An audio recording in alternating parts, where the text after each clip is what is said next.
పిల్లల కోసం మార్కెట్లో చాలా రకాల బ్రాండెడ్ సోప్స్ అవైలబుల్గా ఉంటాయి. అందులో ఎలాంటి సోప్ పిల్లలకు మనం యూస్ చేస్తే మంచిది అని చెప్పి క్లియర్గా ఎక్స్ప్లెయిన్ చేస్తూ ప్రతి ఒక్క సోప్కి pH లెవెల్ని టెస్ట్ చేస్తూ ఒక వీడియో చేసి ఉన్నానండి. ఆ వీడియోకి సంబంధించిన లింక్ ఈ వీడియో కింద ప్లే బటన్లో ఇస్తాను. ఆ బటన్ మీరు క్లిక్ చేస్తే చాలు ఫుల్ వీడియోని మీరు క్లియర్గా వాచ్ చేసేయచ్చు.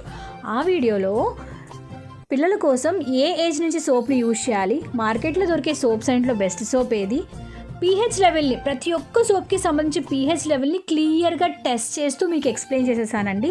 అలాగే ఒక సోప్ని పిల్లల కోసం కొనే ముందు ఎలాంటి క్వాలిటీస్ ఆ సోప్లో ఉండాలి, ఆ పాయింట్స్ని కూడా మీకు ఆ వీడియోలో క్లియర్గా ఎక్స్ప్లెయిన్ చేసేసాను. షార్ట్ వీడియోలో కంప్లీట్ ఇన్ఫర్మేషన్ మీకు చెప్పడం కుదరదు కాబట్టి కంపల్సరీగా పేరెంట్స్ అందరూ, మీరు టు బీ పేరెంట్స్ అయినా ఆల్రెడీ పేరెంట్స్ అయి ఉన్నా ఖచ్చితంగా ఆ వీడియోని ఎండ్ వరకు వాచ్ చేసేయండి. ఖచ్చితంగా మీ అందరికీ ఎంతగానో యూజ్ అవుతుంది. Thank you for watching. Bye.